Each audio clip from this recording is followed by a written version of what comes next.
الرحمن علم القرآن خلق الإنسان علمه البيان الشمس والقمر بحسبان والنجم والشجر يسجدان والسماء رفعها ووضع الميزان ألا تطغوا في الميزان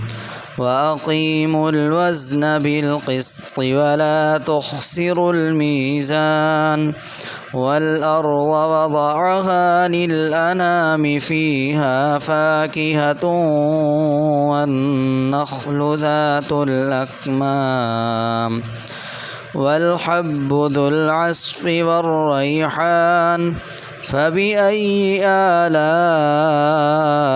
ربكما تكذبان خلق الإنسان من صلصال كالفخار وخلق الجان من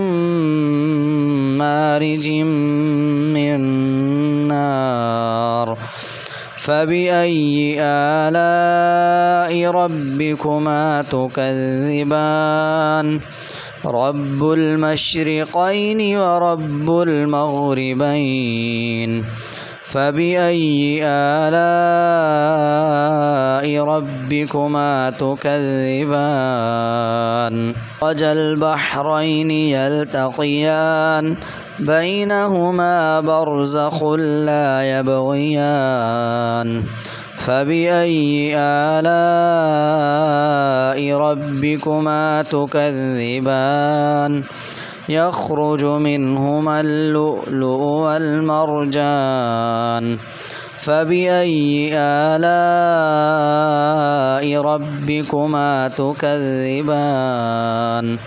وله الجوار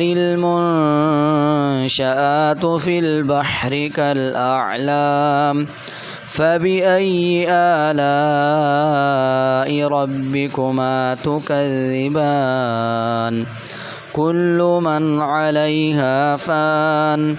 ويبقى وجه ربك ذو الجلال والإكرام فبأي آلاء ربكما تكذبان يسأله من في السماوات والأرض كل يوم هو في شأن فبأي آلاء ربكما تكذبان سنفرغ لكم أيها الثقلان فبأي آلاء ربكما تكذبان معشر الجن والإنس إن استطعتم أن تنفذوا من أقطار السماوات والأرض فانفذوا لا تنفذون إلا بسلطان فبأي آلاء ربكما تكذبان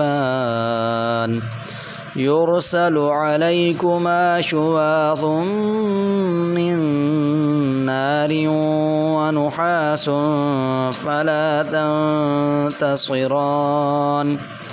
فبأي آلاء ربكما تكذبان